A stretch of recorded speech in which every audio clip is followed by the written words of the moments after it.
How did you feel on the last occasion someone agreed with your point of view? How did you feel about the person agreeing with you? What happened to the conversation when you agreed with someone? On the other hand, how do you feel when someone disagrees with you? How do you feel about the person disagreeing with you? What happened to the conversation when someone disagreed with you? As humans, we need to be looking for ways to build and deepen rapport and relations with others. Disagreeing with people usually has the opposite effect. When others disagree with you, very often we are immediately on our guard. Disagreement shuts down all interactions and creates a level of conflict.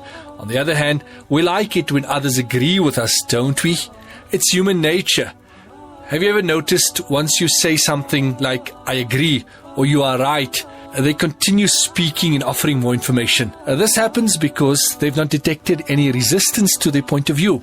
A useful technique that lowers resistance and builds a rapport is to find commonality between you and the person you're talking to. Instead, often we unwittingly use words like but, however, and yet. When we use these words, what message are we giving to the person? You are wrong and I'm right.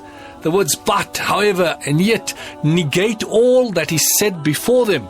Let me give you a practical example. Let's say you're a manager of a department and the CEO of the company visits your department and says something like, this department is inefficient. You may be tempted to respond by saying, yes, but we're all working as hard as we can to improve things. Not a terrible response, but there's nothing there that will actively build rapport. Consider if we change it to be, I agree that there are areas where we are inefficient, and that is why we're having this meeting to look for ways that we can take things forward. This is much less confrontational, and the fact that we've agreed with the other person builds rapport. Let's look at another example. Say someone says, it's a horrible day out there, really windy. You may reply, I understand what you're saying, but at least it's not snowing. The fact that you use the word but means that you communicate to them, I don't agree with you. The word but negates all the words before it. You effectively telling that you think that they are wrong.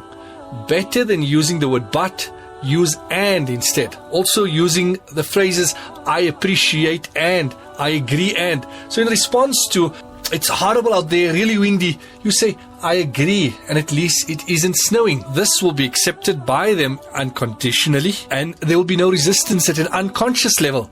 Their conscious mind hears they agree with me. They may say, yeah, I don't mind the snow, and they will still be on your side. So flexibility is important for effective communication. Avoiding resistance from others keeps others involved in what one is saying and leaves them open to new ideas. When conversing with others, we should look for common ground as well as to challenge our own perspective.